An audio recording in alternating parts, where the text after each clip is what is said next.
Bom, agora vamos falar sobre um assunto muito importante também, que é a saúde do bebê, um dos sentidos mais importantes a gente vai falar.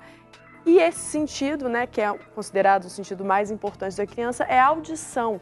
O bebê já escuta desde bem pequenininho, antes mesmo de ser erguido pelo doutor em sua apresentação ao mundo, né? Você sabia que o teste da orelhinha é gratuito e indolor?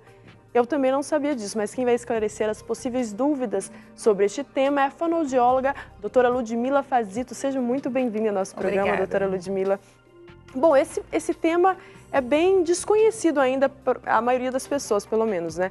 E é muito importante, principalmente para as mães que querem, estão se preparando aí para serem mamães. A gente vai assistir um VT sobre o tema e depois a gente volta para esclarecer então essas dúvidas. Roda o VT. Um exame simples, rápido e indolor é suficiente para detectar possíveis alterações auditivas no recém-nascido. É o teste da orelhinha, que uma lei estadual obriga que seja feito na rede pública de Minas gratuitamente. Ele é realizado logo após o nascimento, com o bebê dormindo em sono natural. Não precisa de picadas ou colher sangue do recém-nascido e não tem contraindicações.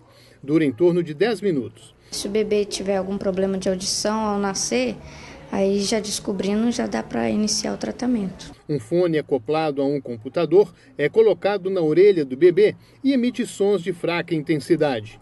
Ele recolhe as respostas que o ouvido interno produz, mostrando o nível de audição. Para finalizar, uma pancada em um agogô. Se o bebê se assustar, significa que está ouvindo bem. Se a criança falhar no exame de triagem, ela é encaminhada para o serviço de diagnóstico audiológico que fica no Hospital Municipal de Lombeires. E lá é feito o diagnóstico e a criança vai ser encaminhada para o tratamento. O teste é realizado em todas as maternidades ligadas à Fundação Hospitalar do Estado de Minas Gerais e no Hospital do Ipiceng. Na maternidade Odete Valadares, são feitos de 20 a 25 testes da orelhinha por dia. Um exame importante, principalmente para os bebês que têm histórico de casos de surdez na família, internação em UTI por mais de 48 horas ou infecção congênita. É isso aí, doutora Ludmila, uma pergunta que eu acho muito importante. Qual é a principal importância de se detectar isso bem cedo, né? Se a criança tem uma deficiência auditiva ou não? O que isso pode desencadear se a mãe não identifica no início? E qual que seria realmente a idade ideal? Se é só logo nos primeiros dias de nascimento ou se quem não fez, por exemplo, quem não sabia desse teste, se com mais de dias de vida, meses ou anos de vida, se pode ser feito esse teste? Bom, o exame pode ser feito em qualquer idade, né? Quanto mais cedo, melhor, porque a gente detectando precocemente, a gente consegue intervir precocemente. Então, a gente sabe hoje que uma criança detectada, né, até o primeiro mês de vida e o diagnóstico sendo concluído até o terceiro mês de vida, e aí a gente começa o processo de intervenção, né? O que seria a intervenção? Colocar os aparelhos auditivos, estimular audiologicamente, estimular a linguagem, estimular a fala da criança, ela tem uma tendência, mesmo surda, a desenvolver essa fala e a linguagem de acordo com que ela vai crescendo, né? Ao passo que se a criança não é diagnosticada, ela fica sem estímulo, né? Ela vai ter uma dificuldade para desenvolver a fala e a linguagem. Então, a criança, mesmo surda, ela tem a capacidade de desenvolver igual uma criança que não tem nenhuma alteração. Então, o exame é para isso, né? Entendi. Eu percebi que o exame é gratuito. E então, mas eu não sei, eu queria saber da senhora, doutora, se todos os hospitais já estão preparados para esse exame e se caso não esteja preparado, já que é gratuito, se a mãe pode reivindicar ou chegar numa UPA onde seria feito o exame. Pode, né? A gente tem a rede, né, que é integrada para a criança chegar à unidade básica de saúde, quando ela vai fazer, né, as ações do 5º dia, o teste do pezinho, as vacinas, né, o acompanhamento. Né, na unidade básica, eles agendam a triagem auditiva para ser feita nos hospitais credenciados na rede. Né? Então, qualquer criança, mesmo ela tendo nascido, né, num hospital da rede particular, ela pode agendar na unidade básica e fazer pelo SUS também. Deixa a gente entender um pouquinho mais. Você falou que identificado até o primeiro mês, até 3 meses faz a intervenção para estimular a criança. Vamos supor que a criança tem 1 ano de idade e ela não tenha, por exemplo, ela não é surda, mas ela tem alguma limitação auditiva, né? E não foi detectado nos primeiros dias. Como é que um pai ou uma mãe pode perceber essa limitação, considerando uma criança que não é surda, porque a criança que é surda, infelizmente, ela não vai ouvir, mas uma criança que tem uma limitação, porque pelo que a gente viu no vídeo, o teste mede a capacidade de recepção do estímulo, né? E aí o computador ali mostra o quanto ela recebe, se é 10%, se é 50%, etc. Então, como é que poderia identificar? Por exemplo, uma pessoa que fala alto é uma forma de sintoma, por exemplo, de quem ouve menos? Pode ser, né, da criança maior. Agora, uma criança de 1 ano, por exemplo, que ela tem um desenvolvimento de linguagem aquém do esperado para a idade, em comparação com outras crianças da mesma faixa etária. Uma criança que ainda não começou a falar algumas palavras, tipo mamã, papá, neném, dá, né? Uma criança de 1 ano já tem que estar falando mais ou menos umas 50 palavrinhas, vovó, tia, né? Algumas coisas desse nível. Uma criança que às vezes ela está brincando, você chama ela, né? Atrás, ela não responde. Às vezes um barulho intenso, a criança não escuta, né? Então são sinais de que a criança pode não estar ouvindo. Porque realmente a audição, ela não é 8 ou 80, né? Ou a criança ouve ou não ouve. A amplitude de resposta da criança, ela varia muito em termos de intensidade e de frequência. Então, às vezes, a gente pode ter uma criança que ela ouve os sons mais agudos, mas os sons mais graves ela não ouve, né? E ao contrário também, a gente pode ter criança que ouve alguns sons mais graves e aí ela pode até começar a desenvolver a fala, começar a desenvolver, né, audiologicamente, mas alguns sons, principalmente na época escolar, por exemplo, por volta dos 6, 7 anos, ela vai ter dificuldade. Quando você fala som mais agudo, mais grave, aí eu perguntaria também, a criança, ela recebe, por exemplo, quando o ambiente tem vários sons, seja a criança na barriga ou a criança que já nasceu, ela, ali nos primeiros dias, ela tem vários sons em volta dela. Ela recebe tudo de uma vez, tudo embolado de uma vez, ou ela consegue perceber o que é mais grave? Porque vocês usaram no teste ali, vocês usam um instrumento, que é o agogô. Eu até perguntei fora do ar por que o agogô, e aí você explicou que é a questão da intensidade. Então, eu fiquei curioso para saber, ela ouve um barulho só ou ela ouve detalhadamente? Não, a criança, ela ouve igual o adulto, né? Ela já ouve todos os sons, né? Então, ela consegue perceber, inclusive um bebê pequeno, né? É um recém-nascido, se você já fala com ele numa intensidade mais grave, não pode, agora não. Ele não entende o significado ainda da palavra não. Mas se você perceber a palavra não, já é uma frequência mais, né, grave, não, e do sim, que é já mais fino. Então, assim, normalmente é o pai que fala não, né? Fica mais grosso ainda. Então a criança ela percebe, né? Inclusive essa fala, diferença. Sim. E o pai não. E todo mundo tem a tendência de chegar com o bebê e falar, que neném lindo, que gracinha, porque isso para ele é mais agradável. Ele gosta né? disso. Isso, então se você já coloca uma voz mais grave, ele já assusta, então ele percebe. Lindo do papai. Isso, agora ele já tem essas diferenças, o bebê já percebe. Agora, uma coisa que eu também acho muito importante esclarecer, muitas mães podem ficar um pouco preocupadas, porque algumas crianças começam a falar mais tarde e outras já falam até antes de 1 ano.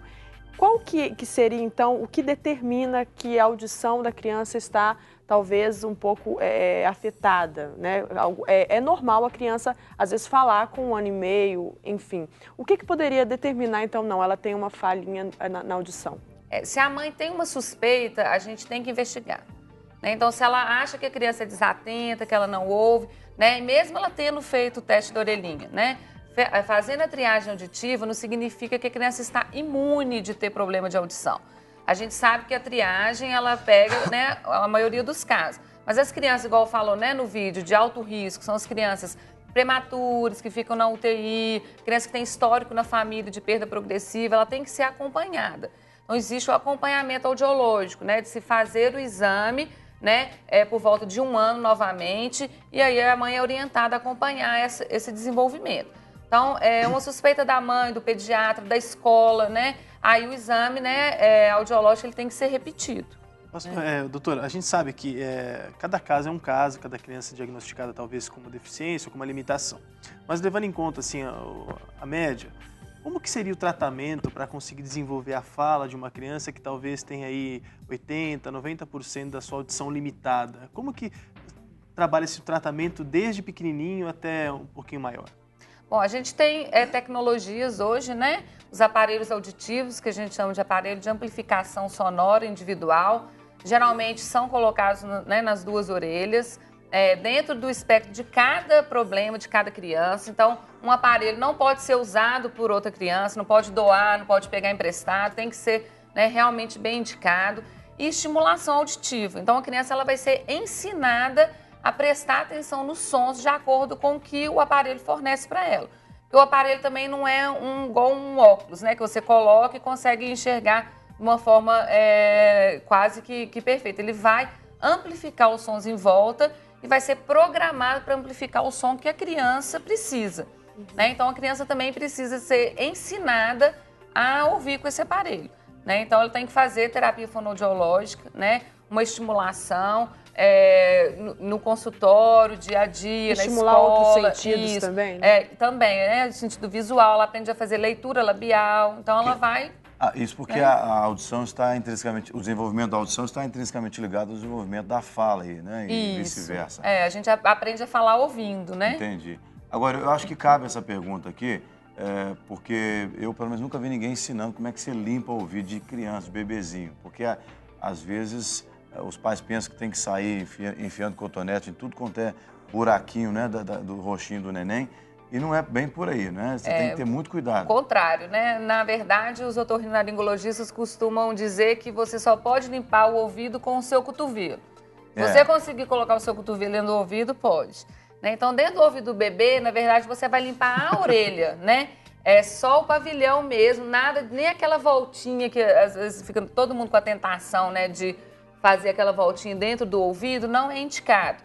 Porque a cera ela é necessária, né, para a lubrificação do ouvido, ela precisa mais, a porção mais interna do canal auditivo, que é a mais próxima da membrana timpânica, ela não tem capacidade de estar renovando essa cera. Então, se a gente coloca o cotonete, a tendência é empurrar a cera mais para dentro. E aí ela vai ficar mais ressecada, pode até colar na membrana timpânica, e aí para tirar causa dor, um desconforto, tem que ir ao otorrino, não pode tentar puxar. Então, a cera a gente só limpa quando ela já está para fora do ouvido. É só limpando a orelhinha mesmo. De preferência, não precisa nem do cotonete, pode ser com o próprio dedo, com a fraldinha mesmo. Muito bem. Eu creio que as dúvidas certamente foram sanadas. Se você tem mais dúvidas a respeito desse assunto, você pode, inclusive, mandar para a gente, porque a gente quer, com certeza, sempre trazer aqui o profissional para esclarecer e ajudar você. Bom, a gente quer agradecer a você. Obrigada. Obrigada a vocês pela oportunidade. Obrigada, a gente agradece a sua presença e esclareceu muito, né? Eu quero ser mamãe, já tirei minhas dúvidas aqui. A minha tá chegando. Parabéns. Uns 2 meses, mais ou menos. Só para a gente finalizar mesmo, eu tava curioso para perguntar se você estava esperando o neném, mas eu fiquei meio envergonhado.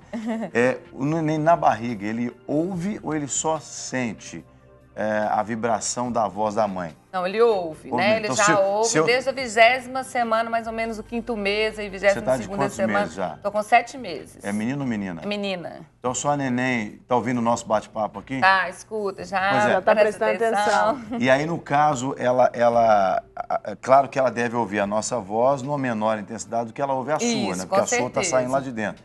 Mas, por exemplo, no caso do pai, da criança, da mãe, que estão sempre ali pertinho, o pai falar pertinho da barriga, isso é bom, isso ajuda? É bom conversar com a criança, estimula, inclusive, também, né? A questão neurológica, a audição, né? A interação. E a criança está o tempo todo ouvindo. Né? Então, às vezes, os pais costumam falar assim, mas ele fica muito agitado à noite. Então, às vezes, assim, a criança sente falta do barulho. Né? Porque dentro da barriga é o tempo todo som. Né? A partir do momento que a formação do ouvido, né? Por volta da 22ª, 4ª semana aí, né? da gestação, a criança ela já tem o ouvido funcionando. Então, ela escuta o batimento cardíaco, o intestino, os próprios movimentos. Então, ela gosta de som. Então, que criança sempre barulho chama atenção, né? Eles prestam atenção.